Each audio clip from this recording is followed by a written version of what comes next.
Bienvenidos a Historia e Identidad Cultural. En esta ocasión te presentaremos un breve recorrido por la vida cotidiana en Toluca durante los siglos XVIII y XIX. Pero, ¿qué es Toluca?, se preguntarán. Toluca es la actual capital del Estado de México.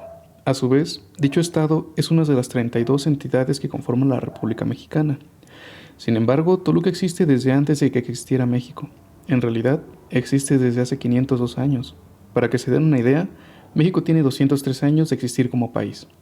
Es decir, Toluca existió cuando pasamos del virreinato a la Nueva España, al primer imperio mexicano, a la primera República Federal, a la primera República Centralista, etcétera, etcétera. Y todos estos cambios tuvieron consecuencias. Las personas que habitamos ese territorio hoy somos diferentes a quienes estuvieron en su fundación. Lo que para nosotros es extraño, antes era normal. Lo que tenemos, quizás ni siquiera se imaginaba. En este capítulo abriremos una ventana al pasado que nos lleve a conocer aquello que antaño era cotidiano y hoy desconocido. Para empezar, Toluca no siempre ha sido ciudad. No siempre ha contado con un sistema de drenaje, con su palacio o su catedral. Toluca fue experimentando reformas urbanas a lo largo del tiempo. A finales del siglo XVIII hubo una serie de reformas sanitarias que fueron impulsadas por las políticas borbónicas que buscaban mejorar la higiene y salubridad en las ciudades. Toluca es una ciudad con tradición del chorizo, las tenerías, tocinerías y lo relacionado con la crianza del cerdo.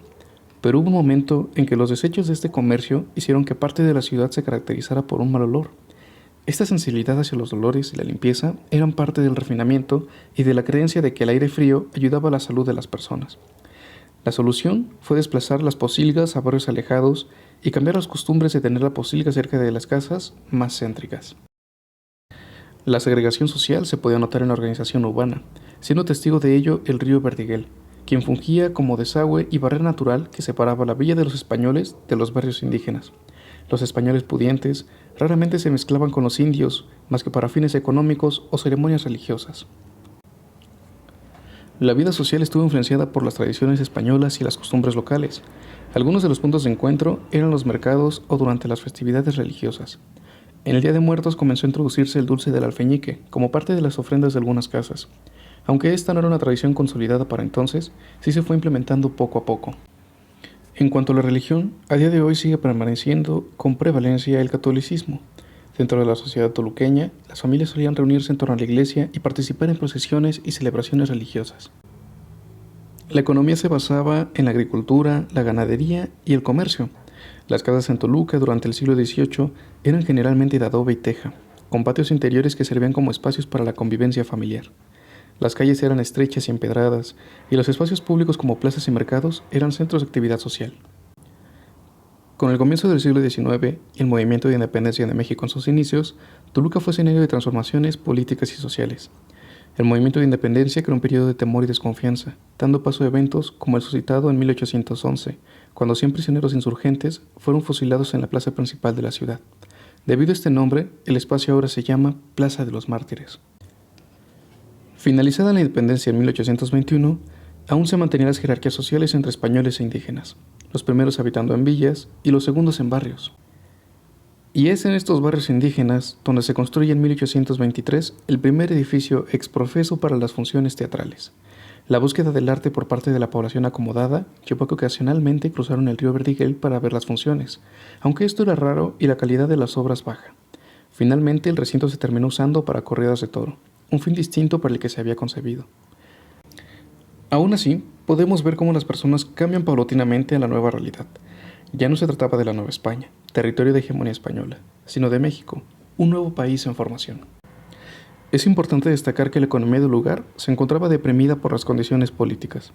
Muchas de las obras públicas fueron financiadas por asociaciones o grupos privados, conventos, empresarios, personas de la élite, quienes pensaban que creando estas infraestructuras se beneficiarían, pero fue lo contrario de lo esperado. Sin embargo, con el nombramiento de Toluca como capital del Estado de México en 1830, comerciantes de diferentes lugares se abastecían e intercambiaban productos en la ciudad. Es en la segunda mitad del siglo XIX cuando se procura dotar de modernidad a la ciudad. En la cultura, sobre todo en lo referente al teatro, acrecentó la interacción entre las clases sociales y sirvió como un espacio donde se podía demostrar, mediante prendas elegantes, el estatus al que se pertenecía. En 1851 se inauguró el así llamado Teatro Principal, centro de cultura en donde se ofrecieron las mejores obras hasta el momento y para finales del siglo, con la estabilidad del país durante la paz porfiriana, llegó a ser símbolo de la modernidad, de la belleza de la ciudad. Hoy Toluca cuenta con un sinfín de historias que se siguen escribiendo en sus calles, y los habitantes que han cambiado su cotidianidad, junto con la arquitectura de la ciudad, dotan al territorio de vida en constante cambio. Si el video te gustó y aprendiste algo nuevo, dale like.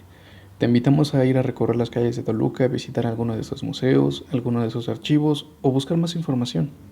Nosotros nos despedimos y nos veremos en la siguiente emisión.